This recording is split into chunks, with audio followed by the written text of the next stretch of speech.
A battle-hardened soldier from the future steps into our time to protect a kid who will one day lead the world. In ruined cities and under constant attack, the soldier teaches a single rule that decides everything. Fear is not the end of the road, it is the line you must cross. Each chapter builds the kid's courage through real pressure, real danger, and real choices. If you have ever felt stuck, hesitant, or held back by doubt, this speech is built to pull you forward. Chapter 1. The Arrival Through Fear. I am a soldier built in a future you have not seen yet. Not made of magic. Made of discipline, training, and scars. I did not come back through a time portal to impress you. I came because the world you live in right now is where the war begins. And the first enemy is not the demonic thing in the shadows. The first enemy is fear. Fear is a liar with a loud voice. It tells you, wait until you're ready. It tells you, you're not good enough. It tells you, if you try you might fail. And because it sounds like protection, people obey it like a commander. In my era, we learned the truth the hard way. Fear is not a signal to stop. Fear is a signal to move with skill. I found the kid in the ruins, small shoulders carrying a heavy future. The dark forces did not hunt him because he was weak. They hunted him because he mattered. That is your first lesson. If fear is showing up in your life, it may be because what you want is real. Everything you have ever wanted is on the other side of fear. Not some things. Not easy things. Everything. The life you dream about sits behind a door. Fear is the lock. Action is the key.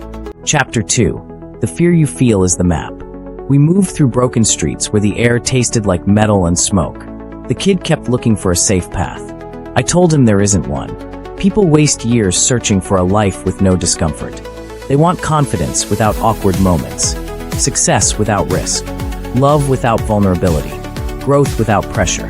That life is a myth. Fear is not random. Fear points to the edge of your current identity.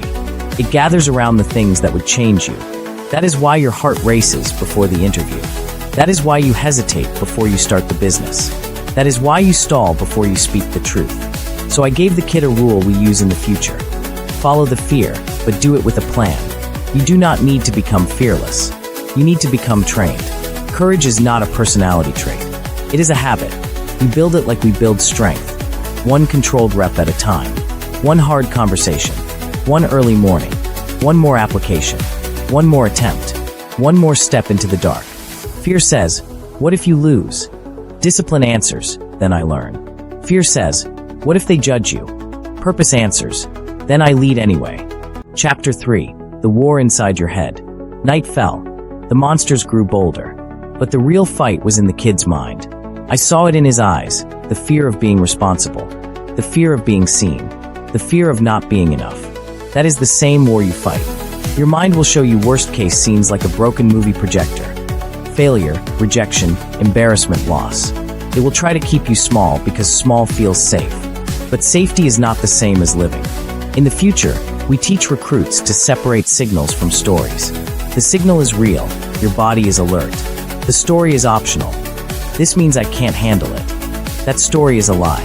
Here is how you break the spell. 1. Name the fear. Say it clearly. 2. Shrink it into a single task. 3. Move now, not later. You do not defeat fear by arguing with it for 6 hours in your head. You defeat it by taking action for 6 minutes. I told the kid, your fear will never give you permission.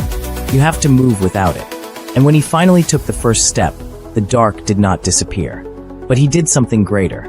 He proved to himself that he can move. Chapter 4. Crossing the Line. There is a moment in every life when fear draws a line on the ground. On one side is your current life. Familiar pain, familiar excuses, familiar limits. On the other side is everything you say you want. Confidence, freedom, strength, peace, success. Most people stand on the safe side and call it being realistic. But I have walked through the ruins of a world built by realistic people who never acted in time. The kid and I reached a high place where the wind screamed through broken steel. The enemy came in waves.